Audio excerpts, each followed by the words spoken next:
and Adam Sandler. What's the movie? See, this dates me, but it's like the one where he wears a Boston Bruins jersey. Oh, Happy Gilmore? There you go. Happy Gilmore. Yeah. Nice. And then I got this one from a friend that was like Joey Tribbiani, but I'm like, you know what? In my mind, this does kind of look like Rick Campanelli. When I used to wear the hair down, yeah, I guess. Yeah, like, you know, I love those little things. Those are the cutest little things.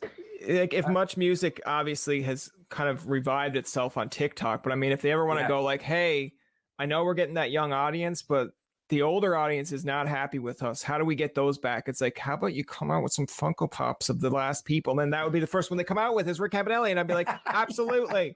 See, I didn't even know that's what they were called. Funko Pops. Yeah, neither did I. I mean, only for, like, I used to collect bobbleheads. And then someone was like, yo, it's like, I'm going to collect a Funko Pop. I was like, you mean a bobblehead? And they're like, no, it's like a figure, but you don't unbox it. I was like, that sounds stupid.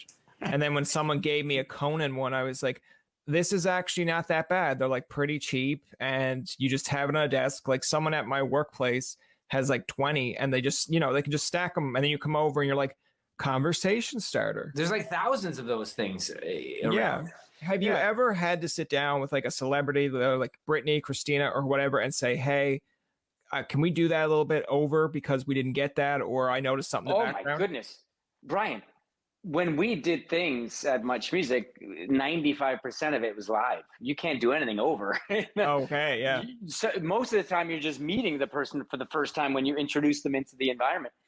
Now that was Much Music, and we talked to a lot more artists back then. Now, when it came to ET Canada, sure, that stuff was all recorded. It was all pre-taped.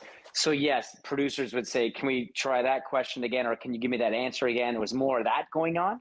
Yeah. But at Much, with all the Britneys and the Christinas and all the other ones, all the other artists, it was 95% of the time it was live. Like that has to be. So there was no do-over. That has to be a bit crazy though, because I mean, you're relatively young at this point. Like I know it's kind of a different environment. Like I grew up watching that, and we discussed this obviously in the last interviews too. But I mean, it's kind of when you actually have face to face. Now I can kind of get reactions too. But like, it's interesting because when I'm watching it as a kid, I'm not really focused as much. Sorry, Rick, on you. I'm focused on the act, right? Of course, when I got older, and I think a real kind of key part of the Much Music, which I think was a little bit ahead of its time, but I would have liked it if it was still around, was like the whole VJ search and creating that. And then like a part of you is like, all right, whatever. This is like an hour content show that I'm trying to fill something in. But when you get older, you're like, all right, this is kind of interesting. Like, how are they going to react when it's like, now you have 6 minutes to get this out, and how are you going to do? And you're like, oh, what a loser. You couldn't get it out in 60 minutes. But then when you go to school and actually do radio and TV, you're like, I want to go back and rewatch some of that stuff and see how, even if you had a TV on yourself when you were younger, to see how you reacted at that time. And you're probably like, what an idiot. And now you're like, hold on now. That's actually not that bad for 60 seconds. Yeah, he went over, but God, he got through it. Well, the thing too about those live interviews, and I much prefer live interviews, something like this, you know, you get it out there, you can't get it back. The other approach made it too polished. Like the ET Canada type approach was too polished and going after the best things in the interview. The Much Music approach was anything can happen with Green Day. Anything can happen with the Red Hot Chili Peppers, because knowing these guys, anything will happen. And that was the fun. That was the fun of it. You know, we loved when things went off the rails. I preferred when things went off the rails because you don't see that stuff in polished interviews. Right? I want to ask you too, because when you're talking about obviously like tough questions, do you remember like any kind of tough questions through ET, through Much Music, or obviously we're going to get into what you do now as well, but like anything that you remember of like, oh, like I don't really want to ask this, but if I don't, someone's going to be in my ear saying what happened. Yes. Oh gosh, that happened a handful of times. I remember, because we'd go over our questions before I'd go to a junket or before I was sitting down with someone to interview them. Now this happened more at ET Canada. Okay. And so there would be actors or actresses that got themselves into a little bit of, hot water here or there, whatever the case may be. And of course, our producers want the juice. They want the meat. They want the real story. And there were those moments where, okay, now I'm left with it. I have to ask this person the question that my producer wants me to ask. I've had a great interview with them, and now I gotta unload this awful question that they're gonna probably just get up and walk away from. I can't remember now off the top of my head what the question was or who it was, but I do remember getting into those situations and going back to my producer and saying, I just ran out of time, or not lying and saying, I had to pass all my questions through their publicist, and that was the question that they just wouldn't let me ask. Yeah. So yeah, there was a lot of pressure to ask those questions, and we're talking about questions that they were going to ruin relationships. Yeah. With the person and the brand that I worked with. So why even go there? My approach, Bryan, would be build up a rapport with the person, build up a great camaraderie with this person in that time that you have them. Yeah. And if they want to come out and start talking about things that you're thinking that you're going to be asking them eventually, but if they just start spilling the beans, you know what I'm saying? Like that, and that's happened before. You can sit down with someone after a few minutes and they could feel like, man, this guy feels like my best friend here. I can really open up to this person. But that makes for those golden nugget moments. You know what I'm saying? Like, and then once you get past that interview and that situation, well, then the next time with that person, it's just going to be smooth sailing. And then you're almost feeling like to yourself, like, we can open up to just about any can of worms with this person because they sort of trust you at that point, and they want to talk to you. They want to talk to someone about this that's going on, and they get to pick and choose. Well, I'm going to talk to Bryan about this because we have such a great camaraderie now that we can just chat, have a conversation, and the people listening, well, this is what they want to hear, Yeah, so that's why you chose this podcast to announce that you and Angie are now divorced, and now we have now this is our camera shot to Angie. No, not at all, man. No, that's not happening. No. We just celebrated 9 years of marriage. I want to ask you, like, I've been down that road once before. That's fair. I want to ask you about a different marriage. It's not actually like I'll call it more of a bromance because I did see a post where you shared with George Strombo. I call him Strombo because we're close. We're best friends now. Yeah, are you? Yeah, good. No, man. That's definitely great. not. No. He's nice. He but came that's on. The thing with George, you feel like you're his best friend because he gives you the time and he's that warm with people. Yeah, it's funny because I want to ask when we had him on, and I think you'd agree to this, but like I feel with Strombo, there's a lot of when I was younger, and I did say this, so it's not like this is something that he hasn't heard. I was kind of terrified when Strombo came on because it was like the piercings, and I'm a kid going like, this guy's giving me music news that I don't care about because it's like metal, and I'm just like, what the hell? But there were people out there that cared about me. Absolutely. But as a kid, you don't, it's just your own bubble, your own world. So I remember telling him as he got older, I was like, I liked watching his interviews on the Hour. I found them intriguing, but I asked him when he was like at Much Music, like, tell me what your experience was at Much. And he's like, it's different than today. People aren't like on TikTok. They're looking for fame. They're looking for the attention. And I was like, that's fair. Now they could be like my summarized words, but he was like, at Much, you had to be about something. If you weren't about something or didn't feel passionate about it, we'd know. He's like, people would pick up on it and you'd be gone because people would see right through it. I'm like, that's kind of what I feel like sometimes we miss in this world where there's people that are like doing things just to do them, without actually having kind of an interest in it. Like if I'm looking for an act to come on and I'm basically saying to that PR, I'm a fan. I've bought a CD. I've done this and this and this. And then they come back and be like, all right, but what's the reach? And I'm like, okay, but if you have someone that has the reach, maybe they'll do the interview and they might not give a shit. So like, what do you want more? Yeah, yeah. You want someone that's passionate and genuinely, sincerely into what your artist does, Yeah, or you want to be put with someone that just wants numbers and follows and likes and all that stuff. It's you know what? Back then we didn't have to worry about that problem. There was no social exactly. media. Back when I started in the mid '90s in George, when listen, man, we lived music. We honest to God, like when I was in Toronto, I'm from Hamilton, as you know, originally, but when I made the move to Toronto for my job, I was in heaven. Like Toronto's the mecca of rock and roll, of all genres of music, and I got to see live music every night of the week, Bryan. I was in heaven, and I was so passionate, not as much these days. I'm getting older. It's a different Yeah. time. I got a big family, but back then in my 20s, when I was at Much, I was at the concert venues every night. I was, rocking out to the bands that were up on stage. And then the next day I was interviewing, or whatever the case may be. Maybe I never got to interview them. I just wanted to see this band, but we were living it, man. We were so deep in it. We ate and breathed music. It was, we knew everything that there was to know about it, like, to tell you the truth. But that was our world. We needed to. That was our job as well. We were VJs, and if we didn't know music, gosh, we were gone. Like, there were 6 or 7 of us at a time on that we really needed to shine, and it just came naturally to most of us because George, myself, and T, we were into the music. Bill, like, we lived it. We're a lot older. I feel so bad, and my heart breaks for the young ones that are relying on likes and comments to up their self-esteem. It's sad. That's not needed. Yeah.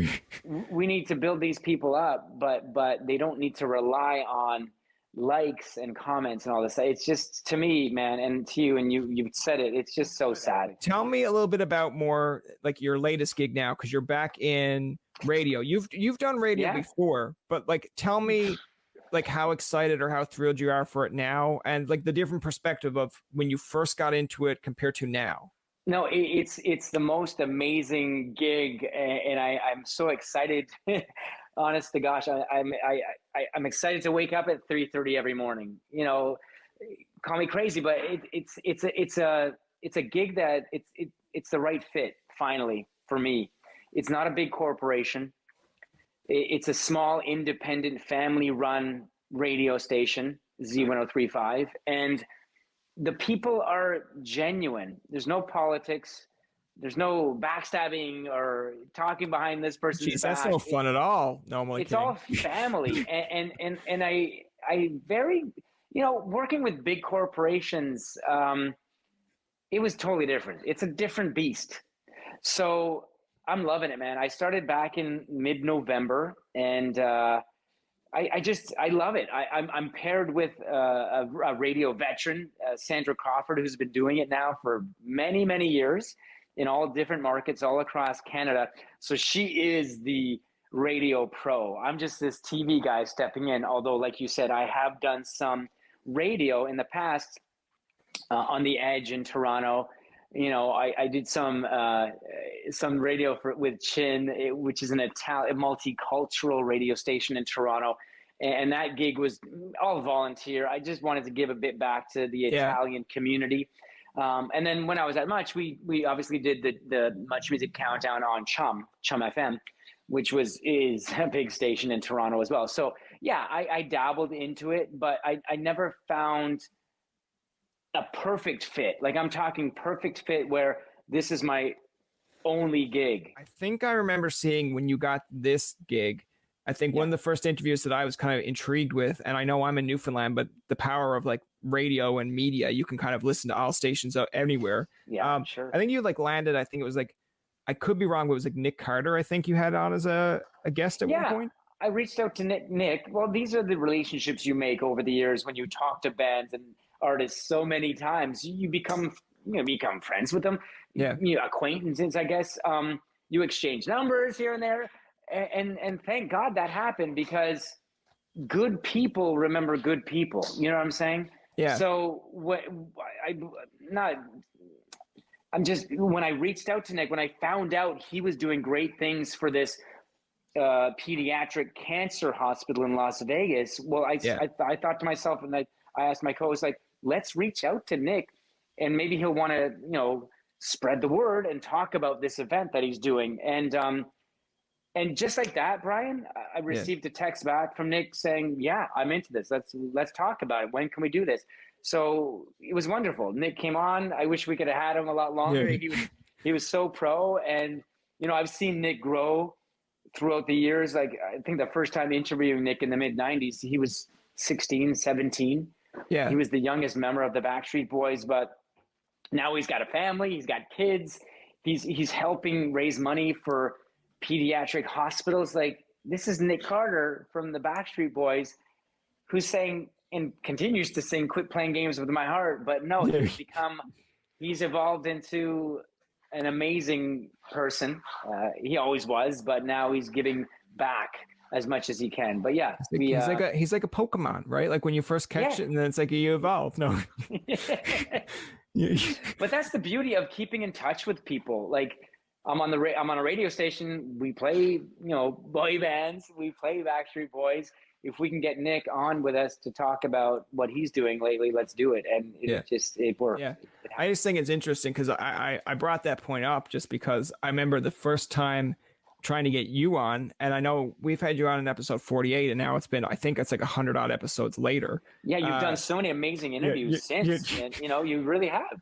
But it's funny because when we asked, I was like, I remember Googling like Rick Campanelli contact, and it's like, then you see like, it's like, oh yeah, well, you pay him $500 and he'll come speak to you. I'm like, I don't want to pay him $500 just to come speak. I'm like, it's like, it was like at this point, it was like a website that it was like for speaking engagement and all this. And like, there were other people there too. Like if you looked up, say, Brian Williams, it's like, yeah. Oh, that would have been the National Speakers Bureau or the Atlantic Speakers Bureau. Yeah. So I was those speaking agencies. Yeah. Yes. So I was like, okay, I'm not doing that. And then I just kept on searching, and I don't even know really how I got the contact. I think it was like through ET. I think at that point. It was, yeah. Because it was way before social media. Yeah. Yeah. And then ET was like, all right, like we'll reach out to him and see. And then I was like, okay. And I think eventually I followed you on Twitter, Facebook, like Instagram. And then I think it just started with a few years after that interview, I sent you like I think something on Instagram, maybe just like a, hey, or, here's an episode that we did with Rick, and then you retweeted it or shared it. And I was like, all right, like, let's see how Rick Campanelli really is. So then I just started sending like, hey, Rick, how's it going? What's up? And then I was like, he's probably going to like, can this guy leave me alone now?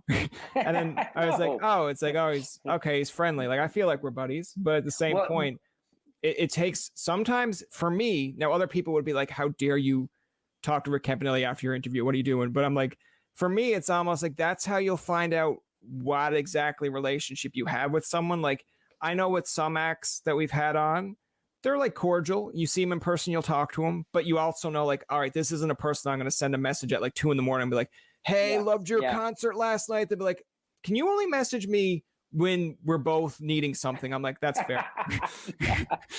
Yeah. No, it's my absolute honor to and I know you've been at it for years now, but listen, when I was first starting out, I needed as much help as I could get. And I would ask for help and advice to the other VJs, the producers, because I was new to that world. I'm a phys ed grad, and I was going to go on to be a phys ed teacher. So to dive into a world where I really basically know nothing about, I wanted all the help. So, and now I'm in the position where I can offer advice and try to help someone along if they're passionate about what they're doing, like you years ago. And I would never say no to those opportunities, like, because I'm putting myself in your shoes. If that was me trying to reach out to someone, I'd want that person to say, yeah, I'll give you 20 minutes. Let's talk. Let's do it. And you gotta help your fellow man, in this world. Everyone can use the help, especially for, getting started out in the business or whatever it is. I wish there were more people like that back in the day. Back to why I said yes to you. Could have something to do with us coming out to Corner Brook all those years for our snow job shows. Like, listen, man, like Newfoundlanders, like you're the salt of the earth. Like you people are such amazing, welcoming, hospitable, friendly. Like the list goes on and on and on and on. We don't know what I learned this in Ontario, but it's like we don't really know what hey, there's boundaries. I'm saying that very politely because it's like I don't know. It's almost like I think a joke that Sean Majunder, a comedian down here, makes is like, you know, there's a difference when you ask a mainlander compared to someone from the East Coast for like directions. A mainlander would just be like, it's to the left, and they don't even care. They'll just look and be like, did he go to the left? I don't care. He's gone on my site. A Newfoundlander's like, where do you got to go? You got to go to the shopping mall. You got to go buy a toothbrush. I got a toothbrush. You want to borrow my toothbrush? And it's like, I don't want to borrow your toothbrush. Why would I want to borrow your? I'm just helping you out, man. You got to brush your teeth. Like, come on. And it's like, sir, boundaries, please. Yeah. But so warm, so friendly. Oh, thank you. My wife just put the lights on. Thanks, honey. Oh, she's a sweetheart. I guess was I getting dark? No, you were fine the whole time. Yeah. Okay. Yeah. I know it's coming to an end, but better late than never. Yeah. She was just more or less like, let's shine some light on this subject. He looks a little bit dead. No. And Bryan, if you could smell what I'm smelling right now, Angie has just cooked a gourmet meal. Okay? I thought that was getting ready for a rock promo there. If you smell. Yeah. I'm the luckiest right now. Listen, like, honey, what is it, by the way? Pasta with a bolognese. Oh, did you hear pasta with a bolognese? Okay, well, don't tell her that I'm not a fan, because then she'll probably you see like the scream thing where she comes in. You're not a fan of pasta with bolognese? Come on, bro. No, I'm just not a fan of your wife's cooking. No, I'm only kidding. Oh, yeah. I'm joking. Yeah. Well, you would be if you tried it. Oh no, it's so good. No, I know you're joking. I know. Yeah. Rick, to close it off, because I know we went a little bit longer than an hour, but I mean, I enjoy always having these chats. I feel like if we had I know you're busy, but if you weren't busy, I'd be like, all right, we're gonna make this a Toba Tonight with Rick podcast where every weekend we ask Rick what he's doing, and he'd be like, leave me alone. How about that? I'd be like, cool. But what is obviously we're in 2022. I know we're still in a pandemic, but what are some things that you're kind of looking forward to or goals that you have? And I believe no matter what age you are, you still have goals. I say that as 30, and people are like, you got to be done with your goals. I'm like, no, I have goals. Why are you being so mean? Well, I think our goal right now, and I'm going to bring my wife into this too, as parents, our goal is to raise our boys.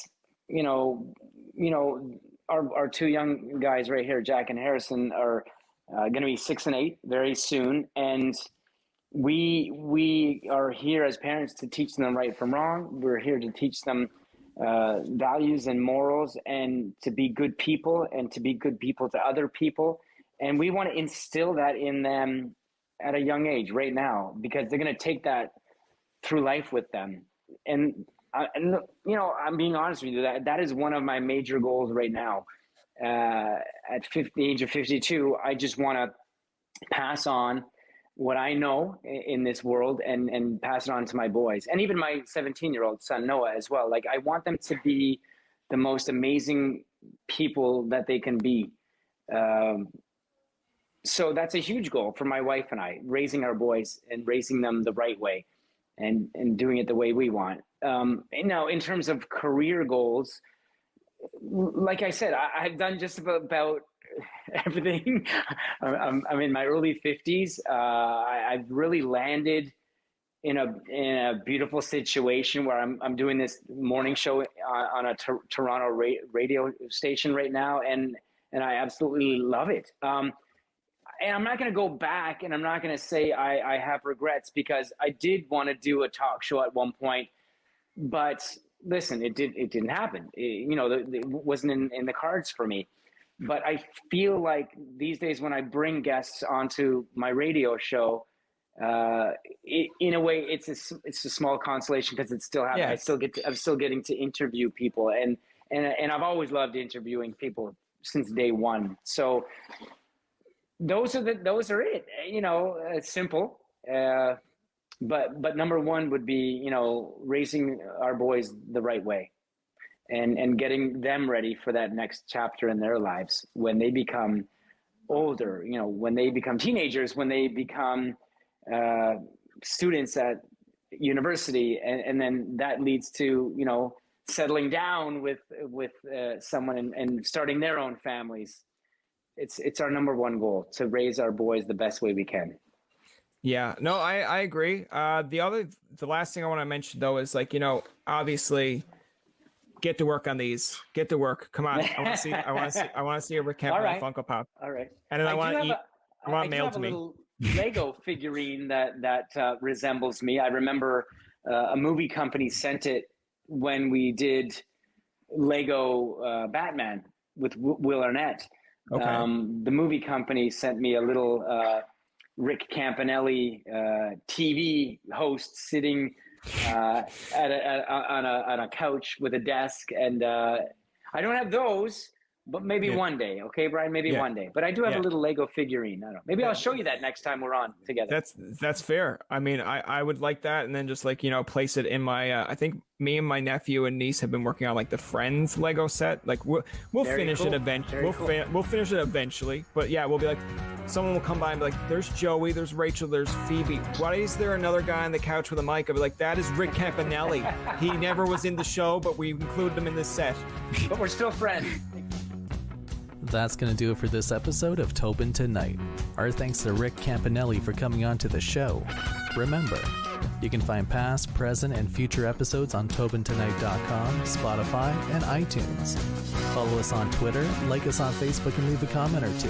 For Tobin and myself, this is Jacob saying thank you for listening, and good night.